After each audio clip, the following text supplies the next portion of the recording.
کوئی مصیبت دنیا میں پہنچتی ہے گناہ معاف ہوتے ہیں. چنانچہ نبی علیہ السلام تشریف فرما تھے, چراغ بجھ گیا. نبی علیہ السلام نے فرمایا انا للہ و انا الیہ راجعون.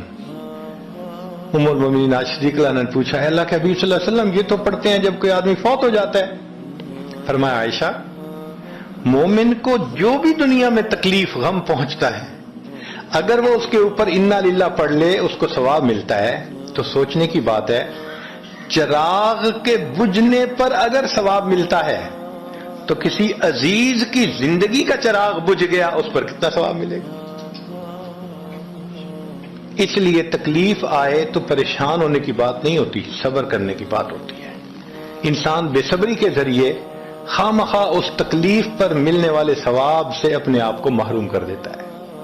بے صبری سے تکلیف ختم نہیں ہوتی, ثواب ملنا بند ہو جاتا ہے. تو بے صبری کا کیا فائدہ؟ اور ہو سکتا ہے کہ یہ مصیبت جو آئی یہ بندے نے خود مانگی ہو.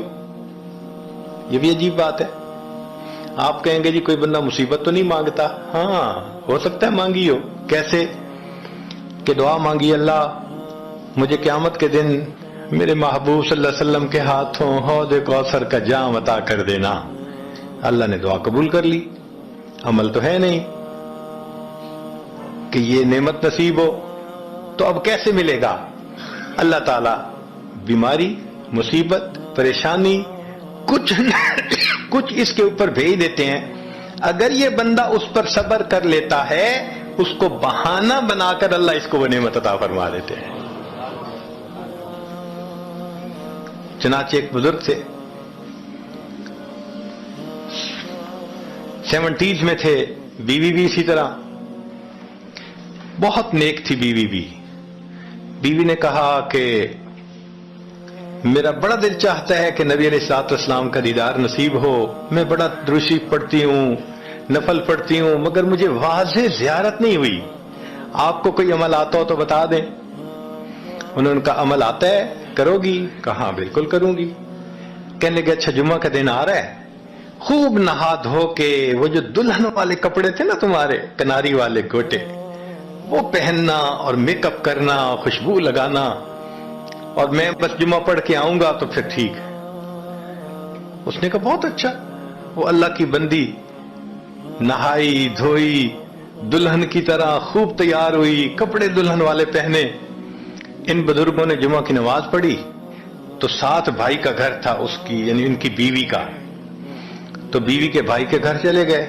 اس کو جا کے کہا میری عمر دیکھو اور آ کے اپنی بیوی بہن کی حالت دیکھو. اس نے کہا کیا مسئلہ؟ وہ ساتھ آ گیا. اور جب گھر آ کے اس نے دیکھا تو بیوی تو دلہن بنی بیٹھی ہے. بھائی کو غصہ آیا, تمہیں اپنی یہ تمہاری عمر اور یہ تمہارے لچھن. اس نے تو ڈانٹا اور وہ بیچاری روئی, اس کا دل ٹوٹا, رو رو کے حال برا, سو گئی.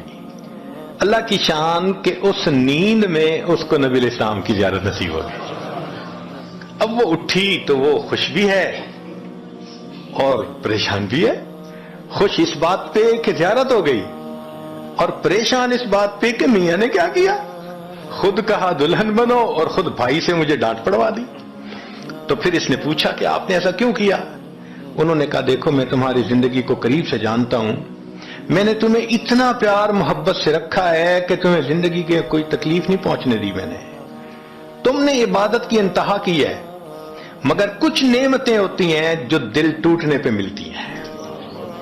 تو تمہارا تو کبھی دل ٹوٹا نہیں, تو میں نے ایک بہانہ بنایا کہ تمہیں کہا دلہن بنو, بھائی کو شکایت لگا دی, اس نے ڈانٹ پلا دی, تمہارا دل ٹوٹا, اللہ کو رحم آ گیا. اللہ تعالیٰ ٹوٹے دلوں پر رحم فرما دیتے ہیں. تو ممکن ہے کہ یہ مصیبت, یہ پریشانی اللہ کی طرف سے ہمارے لیے انعام کا سبب بن کے آئی ہو. اس لیے ہمارے بزرگوں نے کہا سکھ دکھاں تو دیواں وار, کہ میں سکھوں کو دکھوں پہ قربان کر دوں. سکھ دکھاں تو دیواں وار, دکھاں آن ملائم یار, کہ دکھوں نے مجھے میرے یار سے ملا دیا. اللہ کو بڑا ترس آتا ہے اس بندے پر جس پر کوئی مصیبت آتی ہے.